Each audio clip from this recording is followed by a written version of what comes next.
భద్రాద్రి కొత్తగూడెం జిల్లాలో పులి కలకలం రేపుతోంది. పినపాక మండలం పోట్లపల్లి అటవీ ప్రాంతంలో పులి సంచరిస్తున్నట్టు గ్రామస్తులు అటవీ అధికారులకు సమాచారం ఇచ్చారు. పోట్లపల్లి గ్రామంలో పులి పాదముద్రను గుర్తించారు ఫారెస్ట్ ఆఫీసర్స్. మంగపేట, తాడ్వాయి, ఆళ్లపల్లి, కరకగూడెం అటవీ ప్రాంతంలో పులి సంచరిస్తున్నట్టు గుర్తించారు.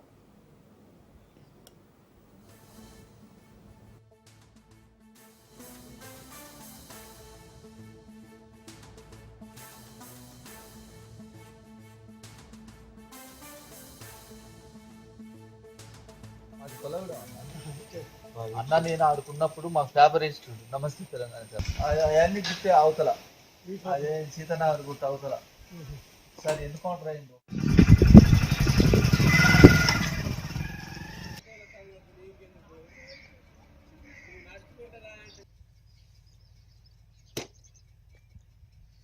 దీంతో గ్రామస్తులు అప్రమత్తంగా ఉండాలని, అడవిలోకి వెళ్లొద్దని అధికారులు హెచ్చరించారు. 5 రోజుల క్రితం పులి సంచరిస్తున్నట్టు అడవిలో ఉన్న సీసీ కెమెరాలో రికార్డైంది.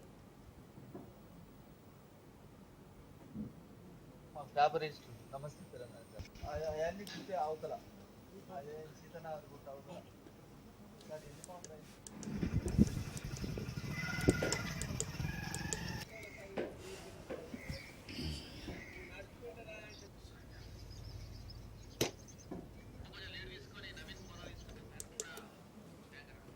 భద్రాద్రి కొత్తగూడెం జిల్లాలో పులి కలకలం రేపుతోంది. పినపాక మండలం పోట్లపల్లి అటవీ ప్రాంతంలో పులి సంచరిస్తున్నట్టు గ్రామస్తులు అటవీ అధికారులకు సమాచారం ఇచ్చారు. పోట్లపల్లి గ్రామంలో పులి పాదముద్రలను గుర్తించారు ఫారెస్ట్ ఆఫీసర్స్. దీనికి సంబంధించి మరిన్ని డీటెయిల్స్ మా రిపోర్టర్ నవీన్ అందిస్తారు. నవీన్,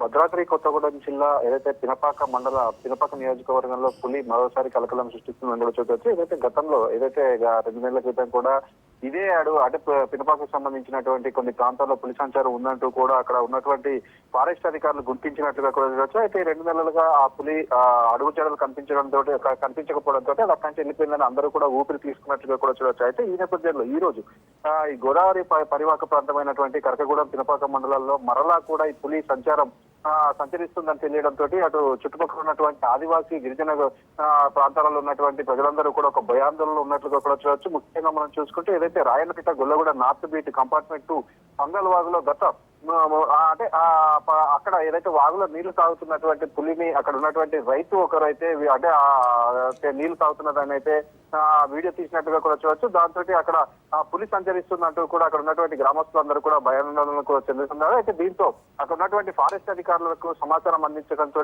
ఫారెస్ట్ అధికారులు కోట్లపల్లి అడవి ప్రాంతాల్లో పులి పాదముద్రలు అయితే గుర్తించారు. అయితే ఈ గుర్తించడంతో ఎవరు కూడా ఇటు రైతులు కావచ్చు లేకపోతే పశువుల కాపర్లు ఎవరు కూడా ఒంటరిగా ఈ అడవులలో సంచరించవద్దని అక్కడ ఉన్నటువంటి స్థానికులుగా అక్కడ ఉన్నటువంటి వారందరికీ కూడా ఈ ఫారెస్ట్ అధికారులు సూచించినట్లుగా కూడా చెప్పొచ్చు. అయితే అదే విధంగా ఏదైతే పులిపై కూడా దాడికి ఎవరు కూడా దిగద్దంటూ వారు ఫారెస్ట్ అధికారులు వారందరికీ కూడా సూచించినట్లుగా కూడా చూడవచ్చు. అయితే పులికి సంబంధించినటువంటి అంటే అడుగుజాడల్ని గుర్తించేందుకైతే అక్కడ సీసీ కెమెరాలను ఏర్పాటు చేశారు. అదేవిధంగా ఫారెస్ట్ అధికారులు రెండు బృందాలుగా విడిపోయి పులికి సంబంధించినటువంటి జాడ కోసం అయితే అక్కడ ఎతుకుతున్నట్లుగా కూడా మనం చూడవచ్చు. మొత్తంగా మనం చూసుకుంటే ఏదైతే గత 2 నెలలుగా ఇటు భద్రాద్రి కొత్తగూడెం జిల్లాకు సంబంధించినటువంటి పినపాక నియోజకవర్గం అదేవిధంగా ములుగు నియోజకవర్గంలోని కొన్ని ప్రాంతాల్లో పులి సంచరిస్తుంది అని తెలియడంతో అక్కడ ఉన్నటువంటి రైతులు కావచ్చు లేకపోతే పశువుల కాపర్లు ఆ చుట్టుపక్కల ప్రాంతాల ప్రజలందరూ కూడా భయాందోళనలు నిండుకున్నట్టుగా చూడొచ్చు. Amulya, right, thanks for the updates Naveen.